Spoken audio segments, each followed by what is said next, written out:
యోగం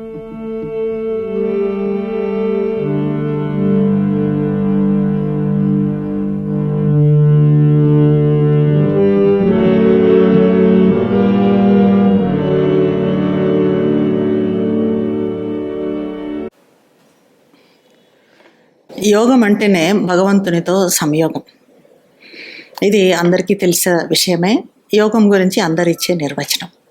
అయితే ఇప్పుడు శ్రీ అరవిందుల పూర్ణ యోగం, ఇంటిగ్రల్ యోగా అంటే ఏంటి అన్నది మనం తెలుసుకోవాలి. మనకు చాలా యోగాలు తెలుసు.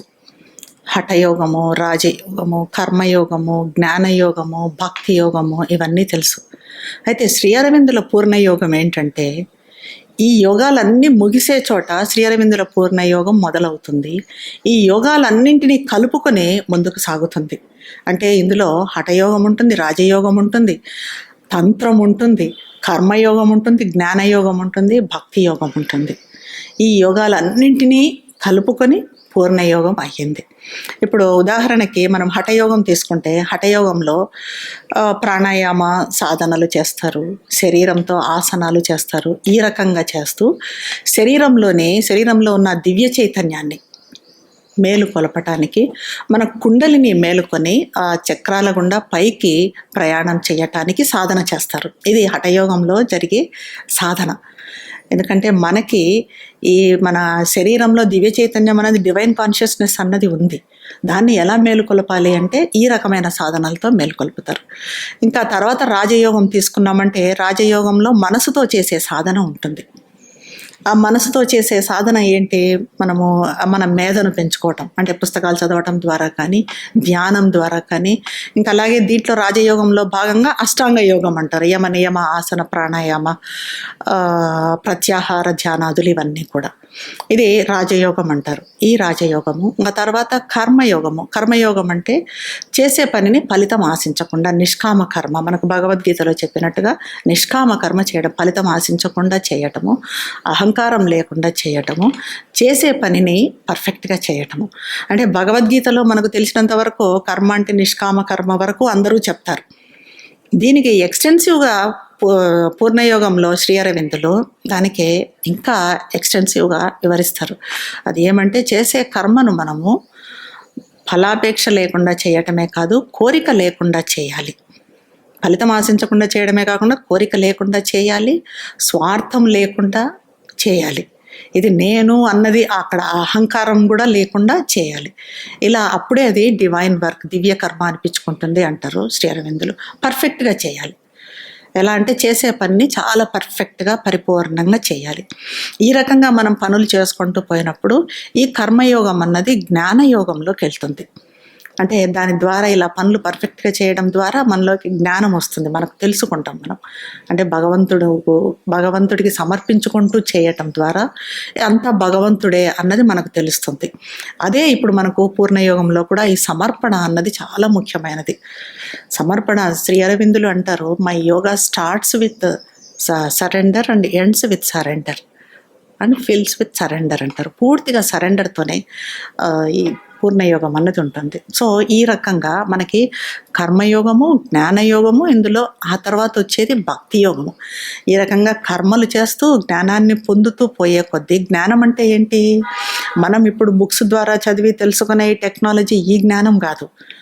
మనం పరమాత్మతో ఏకతను పొందే జ్ఞానం అంటారు. అంటే అవతలి వ్యక్తితో ఏకత పొందడము, సకల జీవులతో ఏకతను పొందడము, విశ్వంతో ఏకతను పొందడము, పరమాత్మతో ఏకతను పొందడము, ఇది జ్ఞానం అంటే. ఈ జ్ఞానం ఎప్పుడు పెరుగుతుంది అంటే, మనం కర్మలను ఫలితం ఆశించకుండా భగవంతునికి సమర్పించుకుంటూ పరిపూర్ణంగా చేసినప్పుడు మనలో ఆ జ్ఞానం డెవలప్ అవుతుంది. ఈ జ్ఞానము ద్వారా మనకేం తెలిసి వస్తుందంటే, we are nothing in ourselves. అంటే భగవంతుని ముందు మనం ఏది కాదు, ఇలా సమర్పించుకుంటూ పోయే కొద్దీ అప్పుడు భగవంతుని మీద భక్తి, ప్రేమలు అంకురిస్తాయి. ఇలా మనకి భక్తి యోగం కూడా దీంట్లో పూర్ణయోగంలో కవర్ అవుతుంది. ఈ రకంగా ఈ అన్ని యోగాలను కలుపుకొని పూర్ణయోగము ముందుకు సాగుతుంది. ఇంకా ఎక్స్టెన్సివ్గా ఉంటుంది. మనం ఇవన్నీ యోగాలు చేసుకుంటూ పోయే కొద్దీ మనకి మిగిలిన యోగాల్లో అయితే ఒక ఆత్మ సాక్షాత్కారం, సెల్ఫ్ రియలైజేషన్ అన్నది లక్ష్యంగా ఉంటుంది. సెల్ఫ్ రియలైజేషన్ కానీ, లేకపోతే లిబరేషన్, విముక్తి కానీ, లేకపోతే నిర్వాణ, శూన్యంలో లయం కావటం కానీ శ్రీ అరవిందుల పూర్ణయోగంలో పూర్ణయోగం ఇక్కడికి ఆగదు, ఈ సాక్షాత్కారంతో ఆగదు, ఈ రకంగా మనము నిర్వాణంలోకి శూన్యంలోకి లయం కావడంతో ఆగదు. మన విముక్తితో, మన పర్సనల్ విముక్తితో, పర్సనల్ లిబరేషన్తో కూడా, ఇండివిజువల్ లిబరేషన్తో కూడా ఆగదు. ఈ పొందిన శక్తిని, ఈ పొందిన చైతన్యాన్ని, ఈ పొందిన ఆత్మసాక్షాత్కారం అనండి, మీరు నిర్వాణంలోకి వెళ్ళే స్థితిని సాధించటం అనండి, దీన్ని తీసుకొని రావాలి క్రింద భూమి మీద, ఆ చైతన్యంతో జీవించాలి. ఇదే ఈ రకంగానే భూమి మీద దివ్య జీవనం సాధ్యమవుతుంది. మనకి మనము ఆత్మసాక్షాత్కారం పొంది, మనకి మనం విముక్తి చెంది, మనకి మనం శూన్యంలో లయం అయిపోతే దానివలన భూమి మొత్తం రూపాంతరం చెందదు. శ్రీ అరవిందుల పూర్ణయోగ లక్ష్యమే రూపాంతరీకరణ, భూరూపాంతరీకరణ. మరి ఎందుకు భూరూపాంతరీకరణ చేయాలి? ఇప్పుడు బాగానే ఉంది కదా భూమి అంటే, మనం చూస్తున్నాం, బాగుందా భూమి? ఇప్పుడు ఎన్ని కష్టాలు, ఎన్ని నెగిటివిటీస్ చూస్తున్నాము సొసైటీలో, ఎన్ని సమస్యలు, ఇవన్నీ కూడా ఎందుకు వస్తున్నాయి? ఈ మూలాల్లోకి ఏ యోగం వెళ్ళలేదు, ఈ మూలాల్లోకి శ్రీ అరవిందులు వెళ్ళారు. ఈ శ్రీ అరవిందులు మదరు ఇద్దరు ఈ మూలాల్లోకి వెళ్ళారు. ఎక్కడికి? ఇన్కాన్షియన్స్, సృష్టి మూలం, అచేతన వరకు వెళ్ళారు. అచేతన వరకు వెళ్ళి అక్కడి నుంచి సమస్యలను పరిష్కరిస్తూ వచ్చారు. కాబట్టి వీళ్ళకి ఆ సమస్యల గురించి తెలుసు, కాబట్టి ఆ సమస్యలను ఎలా పరిష్కరించాలి అన్నది కూడా తెలుసు. ఈ సమస్యల పరిష్కారాలు కూడా మనకి ఏదో పెద్ద, మనము భగవద్గీత చదవటం మనకు అర్థం కాదు, ఉపనిషత్తులు చదవడం మనకు అర్థం కాదు, వేదాలు చదవడం మనకు అర్థం కాదు అని అనుకుంటాం. చాలామందికి ఉన్న అభిప్రాయం ఇంకోటి ఏమంటే, శ్రీ అరవిందుల బుక్స్ మనకు అర్థం కావు అని. కానీ ఈ సమస్యలకు పరిష్కారాలు, ఇప్పుడు ప్రస్తుతం ఉన్న ఈ నెగిటివిటీస్కి పరిష్కారము అన్నది మదరు శ్రీ అరవిందులు ఎంత సింపుల్ టిప్స్లో వాళ్ళ లిటరేచర్లో మనకు చెప్తారు అంటే, చాలా చాలా చిన్న చిన్న సూచనలు ఇస్తారు. ఆ చిన్నవి మనం జీవితంలో పాటించినా కూడా ఈ మనము పూర్ణయోగాన్ని ముందుకు తీసుకొని పోగలుగుతాం, సఫలమవుతాం పూర్ణయోగాన్ని చేయటంలో. అయితే ఈ పూర్ణయోగం చేయటం సరే, భూరూపాంతరీకరణ కోసము అంటున్నారు. మరి మనకు పర్సనల్గా ఒరిగేదేముంది?